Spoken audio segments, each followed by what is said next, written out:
jirtu akkam jirtu kabajamtoota fi jaalatamtoota lammii koo ummata Oromoo baga jiraattan. Taajjabbiin torbee darbee waa taajjabe keessaa isinillee taajjabdaniirtu ta'a.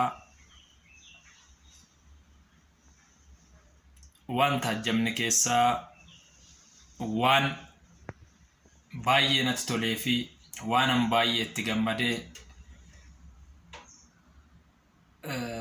isin yaadachiisumaaf jecha guyyaa har'aa kanaa adda durummaan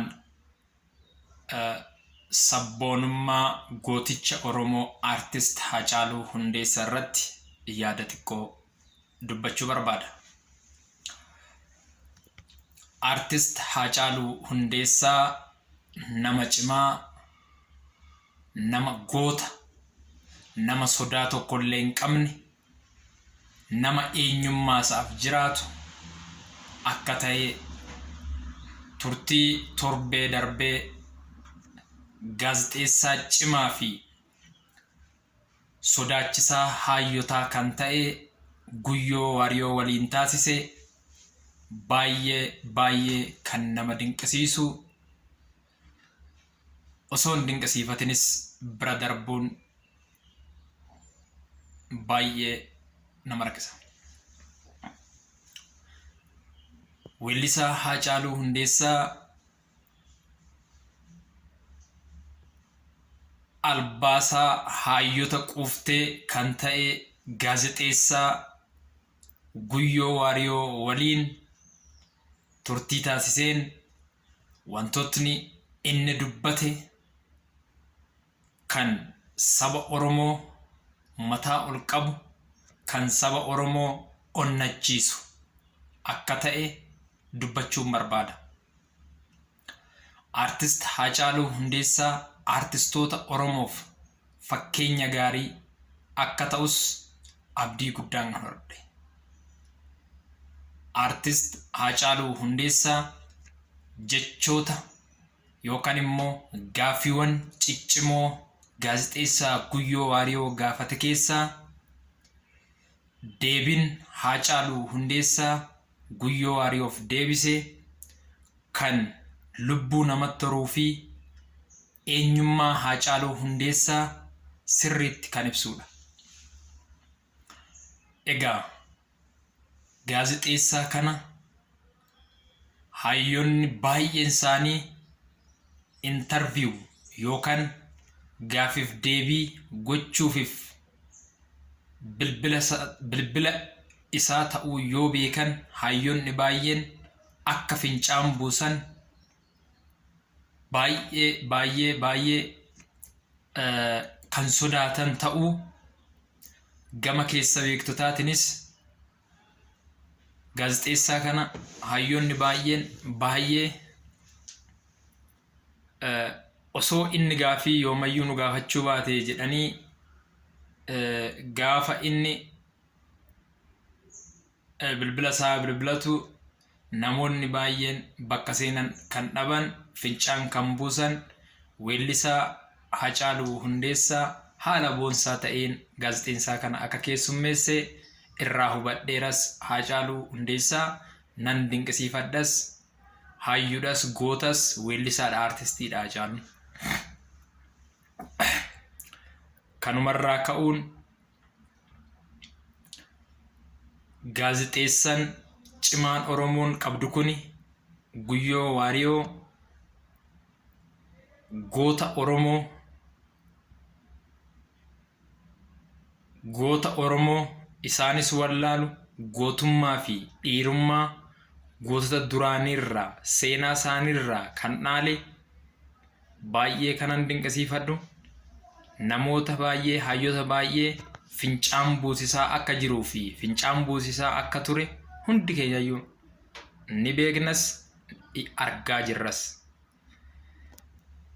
Kanumarraa ka'uudhaan artist Haacaaluu Hundeessaa gammachuu inni gaafii gaafateef deebii ciccimoo deebiseen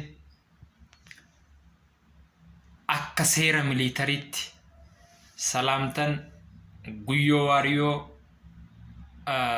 artist Haacaaluu Hundeessaaf kenne baay'ee kan na gammachiise fi baay'ee kan na dinqisiise ta'uusaa ibsuu barbaada.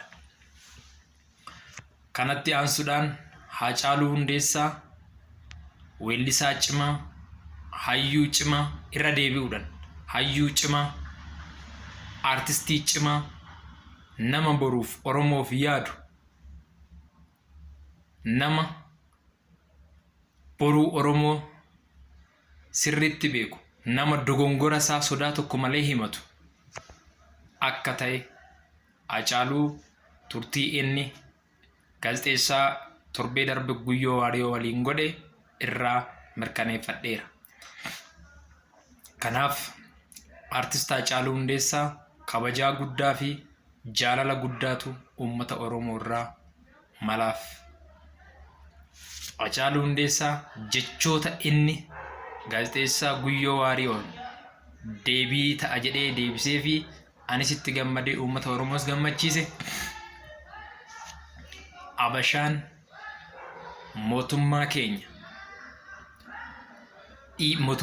irratti dhiibbaa uumuudhaan akka inni hayyoota keenya ajjeechisiisu gochaa jiraachuu isaanii ifaan ifatti dubbateera. Haacaaluu Hundeessaa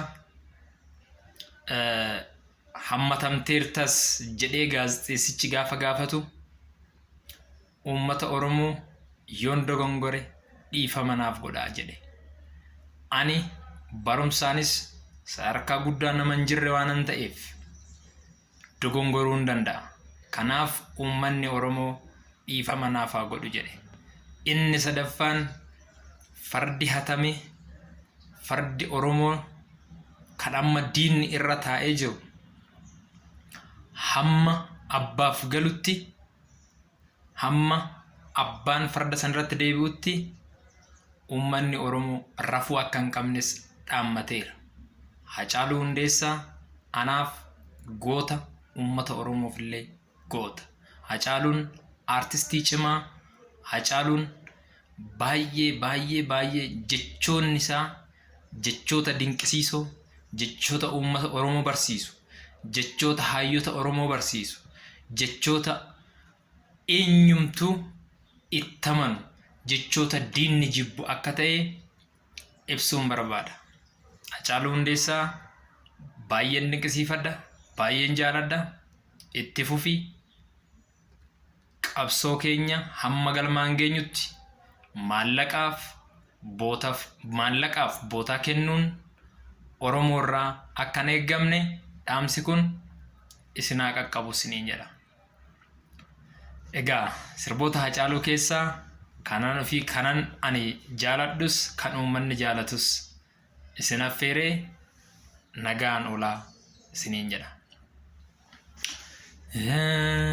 Laalgalooto gullalleen kan tufaa laalgalooto gaara bichuun turii laalgalooto galaan Finfinnee maarsee laalgalooto sila akka jaalalaa laalgalooto walirraan fagaannu laalgalooto jaran nu fageesse laalgalooto gullalleen kan tufaa laalgalooto gaara bichuun turii laalgalooto galaan Finfinnee maarsee laalgalooto sila akka jaalalaa laalgalooto walirraan fagaannu laalgalooto jaran nu fageesse. Diiganii gaara sanaa gaara diigamuu malee nu baasan addaan baanee nu addaan bahuu malee sooretti haadha sooree irbaanii irra buusa qabaa seeqanii sesseeqanii kan gargaar nu baasa hanjaraayee kuggalaanetiyaa na akkam nama boonsa. Kanaaf guyyaa gaarii nagaatti naaf oola.